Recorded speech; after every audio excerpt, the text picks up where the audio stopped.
Right, hey guys, how are we doing? Back under the roof from Mother's Basement. Now that I have done my own video talking about what I suggest and what I think is a bit poo and what maybe is going to be alright during this season, if you've not watched that, link's in the description down below. I'm enjoying doing these, working on my own videos as well as doing these reaction videos. But now I'm going to see what Mother's Basement thinks are the best of Winter 2022. There are some decent ones, like I really like because again, I've only seen the first episode of everything. Now that I've done my video, I'm going to go, but Tokyo 24th Ward, boom. Sabikui Bisco, boom. Requiem of the Rose King, boom. And yeah, there's a few others. And obviously we've got Attack on Titan, we've got Demon Slayer, we've got Princess Reconnect Season 2. Yeah, let's get into this. The best anime of Winter 2022. Ones to watch. Guys, I don't want to alarm you, but I think we may be stuck in a time loop. I distinctly remember this time last year, yeah. Attack on Titan, the final season, being the biggest show of Winter 2021. Yeah. And yet here we are in so-called Winter 2022. I look at MAL, and what do I see at the top of that chart? Attack on Titan, the final season. Fucking season. And right next to it, two other huge 2021 anime, The Realist Hero and The Case Study of Vanitas. Yeah. Also, Demon Slayer, which actually that was a movie, and it came out in Mugen Train. in Japan. Yeah. Connect, now Boom! Boom! Is that fucking Sayuki? Okay, now that I've had a slight amount of time to think about it, obviously those are sequels. That makes a lot more sense. Let's go on to the new ones. Sorry to overreact there, guys. Lockdown's really been messing with my sense of time. Oh. You know? That and all the G Fuel I've been chugging over winter break, if you know what I'm saying. It is a new anime season. It is. That means on top of all these hyped up sequels, or rather, very... I reckon he's going to like My Dress Up Darling, and he's got it, no. He's doing winners, isn't he? Discover them. But, like, some of the gems are mimics. No, that's treasure chests. What? Shouldn't have mixed the metaphors. What I'm saying is, there's Tokyo 24th Ward out now, but also a lot of bad new anime. And you don't want to watch any of that stuff. So you want to watch the I do best. so on your behalf as part of the Excuse me. process of watching everything. And now I've got a list of the 10 best anime out of all of those with which to recommend them Yes. to you. These are the ones to watch. Winter 2021, brought to you by G Fuel. But I already covered that. Without a doubt, the most hyped up non-sequel of the season, especially My Dress Up Darling, yes. speculators, has gotta be My Dress Up Darling. The titular darling in question, Marin Kitagawa, is an adorably upbeat bleach blonde Gyaru with a secret passion for cosplay, as characters from erotic visual novels. It's not at all surprising that dudes who like anime would be attracted to such a premise, but what is surprising is how little this anime actually feels like the vapid self-insert otaku pandering that by all rights you'd expect. Yeah, I'm gonna say that it was different to what it could have been. Yeah. Protagonist Wakana Gojo is not himself an otaku, but rather just likes dolls. A devoted artisan from a family of traditional Japanese Hina doll makers. Yeah. Which one of his classmates from elementary school told him was weird and creepy. Yeah, got picked on. It's like, a severe no. complex about his craft and hobby that has rendered him utterly friendless throughout his whole school career. That is, until now. Marin isn't bothered by all that. All she sees in Gojo is someone with confidence issues who's as passionate about his interests as she is about hers. And, yeah. perhaps more importantly, she sees a dude who can sew, which happens to be the one weapon that was missing. Take advantage of that, girl. Excellent cosplay arsenal. I mean, I don't have to tell you this girl's makeup and hair game is on point. Oh yeah. Look at her. And that actually complements Gojo's skill set as a doll maker quite nicely, as he's always been far more skilled at making the little costumes for his dolls than actually painting their faces or putting their hair in. And that dichotomy also reflects this is fuming. How has he got away with using all these clips right now in all this? And I did exactly the same, and I got a copyright claim on the video. I had to redo the video. Anyway, never mind. That's annoying. Oh, that's wound me up. All of that I used. Oh, never mind. And I had my face in between. Never mind. Oh. That's what makes this series feel like far more than just shallow, horny wish fulfillment. I mean, logically it's gotta be, because let me tell you, it ain't backing down on the horny front. Consider yourself warned and or enticed. Either way, I was gonna say, I am intrigued to see how it goes. I'd like to take a sec to shill for a personal fave of mine No. this season that I know will be overlooked by pretty much everyone. Tribe 9. Nah. This is on my maybes list. This is not one of the best. Well, I mean, I've based it off the first episode. I have no idea. It's an original cyberpunk action anime based on a simple, easy-to-grasp high concept. Yeah. What if Tokyo was ruled by gangs of delinquents, And then the government step in and go, play extreme baseball. Regulate the extreme baseball league that they all use to settle their disputes instead of fighting each other. I will be the first to admit that the bonkers premises and extreme. They don't see me watching this every week. I might watch a few episodes, but I feel like it gets too samey, maybe. Some might even say cringe. The fisherman. But as a recently converted dang it grandpa missionary, I can assure you, you get used to it. And Danganronpa was good. I like Danganronpa. because Kodaka delivers jaw-dropping moments of excessive anime It's so spectacle, over the like top. hitting a home run I'm gonna use a railgun to fire this baseball at you. Tokyo Tower with a confidence and sincerity rivaled only by Hiroyuki Imaishi. Plus, plot twists the likes of which only Hideo Kojima could imagine. Other anime this season may offer more grounded characters or plots that actually make sense, but Can't believe he's nowhere spending else so much time talking about Tribe 9. This is of so weird. sprinting down like 8 city blocks to catch and return a fly ball to the tune of background music composed by Masafumi No More Motherfucking Heroes Takada. And if Oh, that okay, doesn't sound cool. like fun to you, Because that game did have a probably really good soundtrack, like, to be of fair. course, no one can mainline anime that cool 24/7, not even with the aid of G Fuel. At some point, you will need to take a breather with something chill. Wait a minute, what's this one? I haven't watched this. And that's where Slow Loop, a Slow cute girls Loop. doing cute things show where the Oh, I think I purposely didn't watch this because it doesn't seem like my kind of thing. Oh, I should not make that mistake, should I? learned to love the sport of fly fishing from her father, and sadly saw him pass away not long ago. Oh. Now she fishes out by the seawall as an excuse to be alone. You know, think about stuff. But all that changes when the ditzy, infectiously cheerful Koharu stumbles into her fishing spot and takes an interest in her hobby. The two become Aw. fast friends, which is very convenient because in a stunning coincidence, it turns out they're also each other's new stepsisters. There are some truly What? compelling Oh, okay. tied up in all these fishing lines, but they mostly take a backseat to cutesy, beautifully animated character comedy and general chill nature vibes. Like, this is looking like it's basically going to be Yuru Camp but fishing. I don't know how much more I can really say to sell you on this one if you're not sold already. Are you a Moe addict? Because this is where they're hiding the good shit. Right, cool. Now, Maybe I should Moe check this isn't out. everyone's thing when it comes to cooldown anime. I get that. Maybe a wholesome, low-stakes romance is more your speed. If that's the case, Sasaki and Miyano fill I think I that purposely niche left this quite as well. nicely with a heartwarming tale of a straight teen boy with a secret passion for You see, this is the kind of stuff my comic books, girlfriend's and into, the and I'm just tall, like, handsome, slightly no. socially oblivious delinquent normie senpai I mean, I've watched pretty much everything else. I've tried to mix up the genres. Like I said in my video, I don't want to watch shonen, like, boop, boop, pow, pow, blast, blast, punch, punch stuff all the time. Anime space. So Sasaki and Miyano ends up feeling refreshing and fun in a way that your average terminally drawn out Kimi ni Todo clone simply can't anymore. Plus, Miyano being so deep in the closet he's finding Santa's KFC buckets is a much more believable and organic excuse to take things this slow than, say, none of the characters ever thinking to clarify what a text message they're upset about actually means before freaking the hell out about it and causing problems. Aw. The series pairs those relaxing romance vibes with a surprisingly sharp, self-aware sense of humor and killer comic timing. And it manages to keep things entirely family-friendly. Oh, Mia-chan is that's too interesting. insecure to even talk about fan service in public, let alone participate in it. So Oof. if you've been craving the sort of sweet doki doki feelings you got from early Doki episodes doki. of Horimiya, definitely Horimiya, give this show a cool. Oh, watch. maybe. Yazzy's fully caught up on the manga, and she assures me it doesn't disappoint. Cool. Wish I could say that for every anime. Alright, let me be straight with you. My next recommendation, Tokyo 20 Joe. Award, while it looks awesome, faces very high odds of going all One Direction. Why? As the third show on Cloverworks' winter roster, and their only original title this season, there's a good chance it'll have to sacrifice some Sakuga at some point so that fans of Akebi's school uniform can enjoy a few more frames. That was a of cute episode, though. perfectly detailed feet.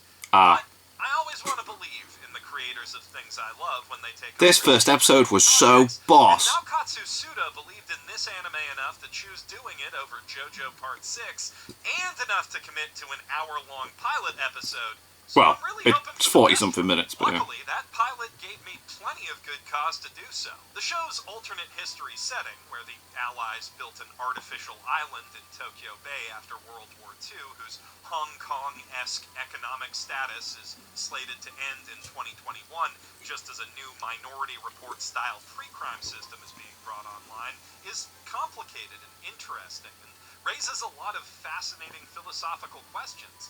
And the show itself Oh, clearly that opening, intends to man. make those sorts of Guy with the energy drinks. I totally relate. If I want to give energy out, I gotta take energy in. It also features a phenomenally strong core cast and its trio of Yeah, they all stand out completely differently, like, yeah. and Koki, collectively referred to as RGB on account of their hair. Koki is a wannabe politician and current pre-crime safety officer whose dad is the mayor of the soon-to-be Of course he is, yes. island.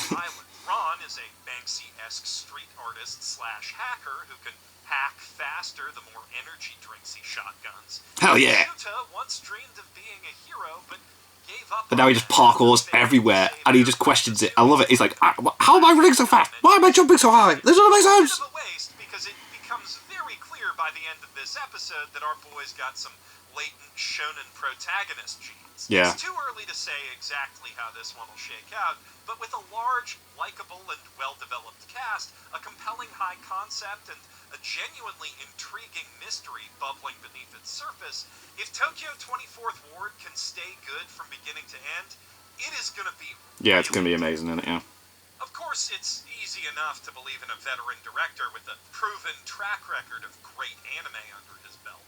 What takes real guts is believing in the dreams and spirit of passionate newbies, which is what Q, the anime... Oh, I didn't like this. I did watch this. I did watch this, and I was just like, not for me. up-and-coming talent is all about. Yeah. Well, that and all the talent and craft that But I didn't even bother goes talking into about this in my video. material Huh. will be transformed by each individual performer's interpretation of their The character. singing The and... way Oh, no, talented it's voice actors acting, isn't it? Yeah, yeah, yeah. unconventional choices feel as organic I remember, as a yeah. by-the-book reading of that material through their chemistry alone. Yeah, I think the reason I didn't talk about it is because I forgot about it, and now I'm watching these clips, I'm remembering as their takes on voice acting and stuff. If you're an anime fan in general who doesn't know much about acting, you might come away from this show with a much deeper appreciation for the work that actually goes into bringing your favorite characters, It wasn't for me. cherished waifus and husbandos to life. But let's be real here. The main thing you're going to be taken away from Q, regardless of your acting knowledge, is an overwhelming feeling of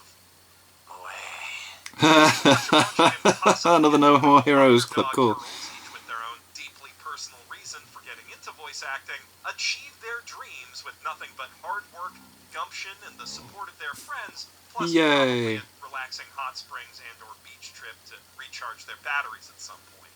You know exactly what kind of show this is, and it seems like it's going to be a pretty good one of those so far. Is it? If only on the basis that it knows how to focus on a few interesting characters over trying to give every gacha waifu exactly equal screen time for marketing purposes. So, that said, from the, 20 total seconds I've seen of her, Riko is my favorite, and I am already willing to kill for her. Oh god. And describing all this anime is starting to get... In the land of Leesdale? Lucky for me... Oh no, this is Life with an Ordinary Guy who... this is on my maybes. This first episode was very funny. With that title. The ordinary guy in question, Hinata Tachibana, no relation, has spent the last 32 years of his life achieving absolutely nothing and never getting laid. Not even with that haircut. While all the girls around him invariably fell for his smarter, handsome... He never went for any of the girls. ...best friend, Tsukasa Jinguji. Tsukasa, for his part, isn't really interested in the company of women, or anyone who's not Hinata, for that matter, and spends most of his time quietly dismissing all of the implications of that. So these two best friends already have a bit of a fraught relationship, and it gets substantially more complicated. It really, when the goddess really of does. another world, one that's presently under obligatory threat from a demon king, pops into the... That's such a random one they throw in.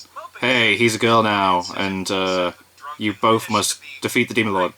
Oh, okay. Pretty girl, so you know what it's like to have another person want him just once in his goddamn life. Oh, and then, just because their idiot antics piss her off, She also curses them to be irresistibly attracted to each other. So now it's a race against time to slay the Demon King before their bromance turns into a romance. No. If you're a fan of zany isekai Like, parodies, that is Kirito. That looks just like Kirito from Sword Art Online. Like, the exact same friggin' armor and everything. Like, what is that about? I mean, he's not been in the thing yet. That was weird when that thing opened its face up. It's like, ooh. Ah! This is one of my faves! Sorry. This is such a good anime! Miss Kurotsu, the monster design team. Something like that. Stress lurks around every corner of every cubicle. And as Miss Kuroitsu from the Monster Development Department, yeah. is all too aware, that doesn't change just because your office happens to be the headquarters of a Super Sentai. Such a cool idea. It takes a lot of work to make a brand new monster of the week every week, even under the best of circumstances. Sometimes it's all you can do to make a really powerful sword and then give it to a rando in a Loch Ness. The Nessie. Other times you cook up a totally banging concept for a monster. And then the boss comes in and changes them. Lust for battle, but then your evil emperor, who is also literally a child, demands that you make him cuter and give him some very nice anime boobies, thus totally compromising his combat capabilities with crippling gender. No. Either way, you roll with the punches, collect your This was paycheck, cool. and try to make something better suited to eviscerating the forces of justice next week. That's just how it be everywhere in this bitch of a late-stage capitalism, and if you find humor in that, and or deep-cut references to obscure tokusatsu series, then you are gonna get a kick out of it. Yeah, they literally reference loads of shows at the beginning, don't they? Creative apocalypses are a dime a dozen in anime. Evangelion? But you know what we don't see nearly enough of? That classic Mad Max-esque sand-blasted wasteland. Which show are we talking about here? Sabikui Bisco. It's gonna be Sabikui Bisco, isn't it?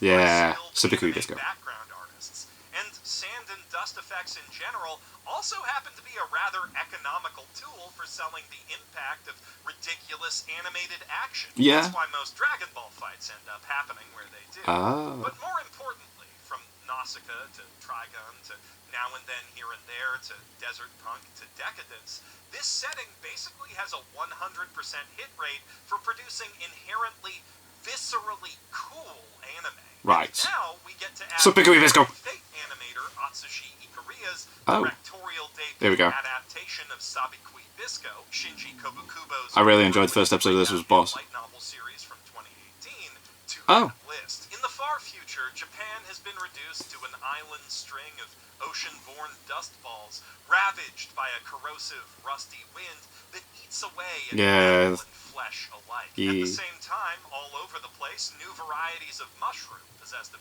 strange properties and wildly varying sizes, have begun popping up, and based on the common belief that they're somehow the cause of Yeah, all it's like they're the government outlawed, has aren't made they? all forms of fungi illegal. But Milo, a young, selfless, genius doctor who The Panda spends all Doctor. his time helping the poor instead of getting rich, helping the rich, believes those shrooms might actually They could hold the be- secret to curing. Yeah, I like this concept. It's cool. When Milo crosses paths with a mushroom Bisco. terrorist named Bisco, who happens to be searching for Sabikui, a legendary mushroom said to be able to eat all rust, the unlikely pair sets out on a perilously epic quest to find that mushroom and restore their broken world. Which said dying sister doesn't take too kindly. No, she ain't a On fan. account of how she's also a katana-toting cop. But with or without her approval, that quest is going to take our heroes past a wide array of incredible... Does look mental, this series. Like, I am really, really looking forward to, like, getting into Temple this. Fortress on the back of a giant hermit crab, just judging from the trailer. Also, did I mention that Bisco shoots arrows that explode Into mushrooms. giant Yeah. mushrooms? I was like, what? This is exactly my favorite kind of anime. It's truly very out-there bizarre. premise Action's that there. sets up crazy action scenes, the likes of which I've never seen before, and that could only be pulled off in animation. But definitely. it also makes a shocking amount of sense when you dig down into the nitty-gritty world-building details the authors laid out. If that doesn't sound cool to you, I'm sorry that you've never seen a cool anime. Please fix it with this one. Then watch Appare Ranma and Metabots. And Metabots I got a boss. whole bunch of videos of shows you should watch. Yeah. Just watch my whole channel. And Okay. with that, we've reached the end of... Wait a second. That's only 9.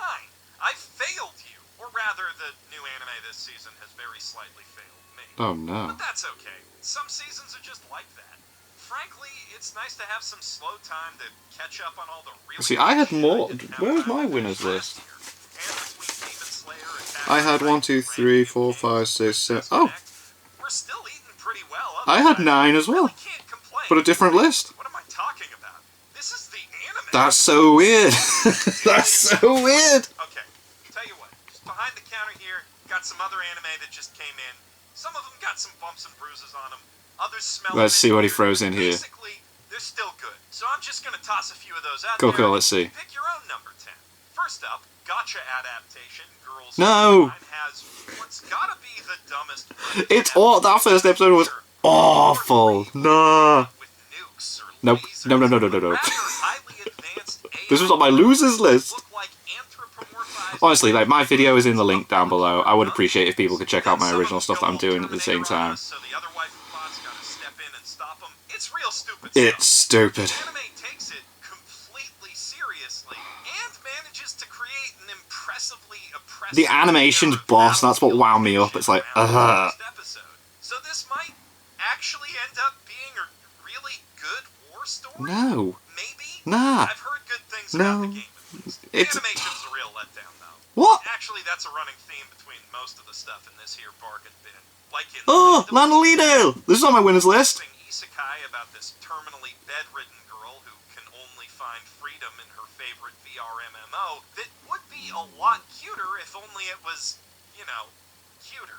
Next up, Love of Oh, Kings, a mate. romantic comedy This was thriller bon. about This was on my a winners list as well. very lonely professional This first assassin episode was who tries to class. I court love this the concept. most beautiful woman he's ever met on the job. It's a fun, twisted premise, but one that really needs the right atmosphere to work, and baffling animation choices like this one dude who just doesn't Have a mouth. I thought it was weird, yeah. simply are But, not working to create that atmosphere, at least not for me. Same deal with Requiem. Ah, this was- like, I think it's super dope that we now have a second anime adaptation of the War of the Roses. The first, of course, being that one Yu-Gi-Oh! Strategy game where Oh. Yugi was Henry Tudor and Kaiba was Christian Rosencruz. Oh. God, I love that franchise. Anyway, back to Requiem of the Rose King. I am Good, super man. digging the way that they painted I'm 2 all episodes in. I think it's the one show I've watched 2 episodes of. artistically vivid color palette. I tell you, if the line art in this show was even halfway decent, it would really be something to look at. It's not, though, and the story seems like it might really need that beauty to balance out. I really some like the other art design on it. ugliness in What? other areas. What I'm saying is, probably just read that manga if you're interested. Now, on the complete opposite end What? of the value spectrum, the last anime in this bin, Akebi's Can we Sailor Uniform? might just be the most beautiful anime of It the is really, really good looking. The animation is spot on. cottage-core background art for days. I can't believe he said those things about Requiem of the Rose King. Wazoo, intricately detailed animation of fabrics, character faces, feet, so much feet, all of them on 12-year-old girls, Yeah. and then one of those sniffed her toenail clippers, and I had to double check I wasn't watching Nickelodeon. Look, if you can ignore that or you're Quentin Tarantino, many cozy coming-of-age type vibes await you in this anime, but I know for some people that's going to be a real big if. Not to be confused with a real big sniff. I'm sorry. I'm so So bad. sorry. So I bad. just can't unsee that, and I feel compelled to share my curse. That should be my channel's tagline. Anywho, them's the anime. Them's the Here's a list of anime. 9 shows I actually recommend. So, I didn't have Slow Loop, Sasaki and Let's just Miyano, slap a or post-it Q. note on there with those last few bonus So, yeah. videos, too. Also, as of this recording, it's not out yet, but the upcoming Salaryman Badminton anime What? Ryman's Club What? gave me some serious run with the Oh, so we got some other Wind stuff coming out. Yeah, there's some other things like coming out soon as well. So, like, my recap video that I'm going to do in a few weeks is going to be. Definitely keep an eye out for that one. And whatever you're watching this season, be it something new, a sequel, or something from your backlog, I'd love to hear about it in the comments down below. I'm Jeff Boo, man who watches anime for a living, signing out from still being in the process of moving, so uploads might be sporadic for a bit. Sorry in advance for that. Happy New Year, and remember to drink your G Fuel. Yeah, because what I'm doing is. Obviously, my video I've put out is my initial thoughts on the season, so it isn't just like the best ones. I've done the best ones, the maybes, the losers. And then in like 5 weeks' time, maybe 4 or 5 weeks' time, I'm going to do like a recap, like see where we're at, see what shows have dropped, maybe, you know, shows that I thought weren't going to do well, I've been watching, and then at the end of the season, do a whole thing on like what was actually like the best. See how that goes. And then I've got some other videos that I'm working on in between. Got some parody stuff and blah, blah, blah. And then I'm trying to do these reaction videos at the same time. So I would really appreciate it if you guys could check out my stuff. But anyway, thank you to my patrons. If you want to have your name at the end of every video I upload, links in the description to the Patreon page. $1 a month, so that helps support the channel. It's greatly appreciated. Thank you guys very much for that. And thank you all for watching. What do you guys think of that? What do you guys think of this? Click like, subscribe, and leave comments down below. Let me know what I should watch and discuss in future videos. And I'll see you guys. All you guys. Nay,